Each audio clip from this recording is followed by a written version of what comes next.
Bonjour Aïcha. Ça va, vous allez bien ce matin? Ça va très bien, alhamdoulilah. Très bien. Alors, Pape Malick, qu'est-ce qui fait l'actualité politique et économique de ce matin? Aïcha, on démarre cette actualité politique et économique de ce matin par les mandats de Barthélémy Diaz à la mairie de Dakar. Ensuite, son poste de député. Le maire de Dakar, Barthélémy Diaz, pourrait perdre prochainement son mandat de député, bien sûr. L'Assemblée nationale, par le ministre de la Justice, a été saisie pour la révocation de son poste. Barthélémy Diaz a été condamné à 2 ans de prison, dont 6 mois ferme, avec des dommages et intérêts de 25 millions de francs CFA qu'il devait payer à la famille de Ndiaga Diouf. La Cour d'appel avait confirmé la peine en première instance.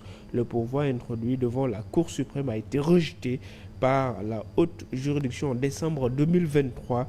Député, le maire de Dakar est en sursis, donc il risque de perdre son mandat de député et son mandat aussi de maire de Dakar. Affaire à suivre.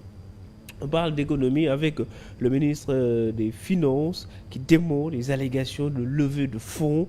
Le ministère des Finances et du Budget a catégoriquement démenti une information qui qualifie de fausse circulant dans un quotidien local, en l'occurrence le journal Le Quotidien, sur les plateformes en ligne, à la radio et sur les réseaux sociaux. Cette rumeur portait sur une prétendue levée de fonds infructueuse sur le marché financier régional. Dans un communiqué publié hier, le ministère a déclaré une campagne de désinformation malveillante visant à porter atteinte à l'image du Sénégal, à semer le doute sur sa gestion financière. Le ministère a tenu à rappeler que toutes les émissions de titres publics sur le marché régional de l'UEMOA obéissent à des règles strictes mises en œuvre dans un cadre transparent. Ces procédures assurent une gestion rigoureuse des finances publiques et sont en conformité avec les normes internationales. Le ministère rajoute concernant l'émission initialement prévue pour le 29 novembre 2024 qui a expliqué qu'elle figurait dans le calendrier indicatif communiqué en dernier.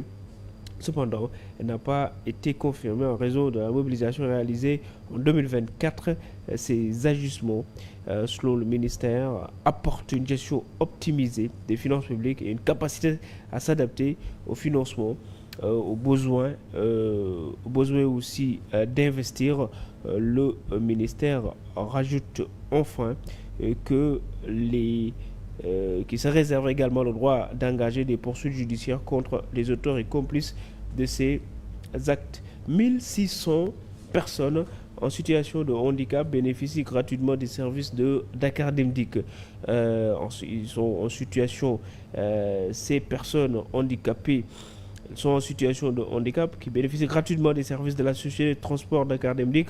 L'engagement de Dakar Demdik en faveur des personnes handicapées se traduit par des actions concrètes et mesurables, puisqu'aujourd'hui, plus de 1600 personnes en situation de handicap bénéficient gratuitement des services de l'entreprise, a déclaré l'un des facilitateurs de ce partenariat. Il prenait part à la célébration de la journée nationale dédiée aux personnes handicapés, et puis ils ont dit qu'ils vont faciliter le travail et le déplacement aux personnes frappées de handicap.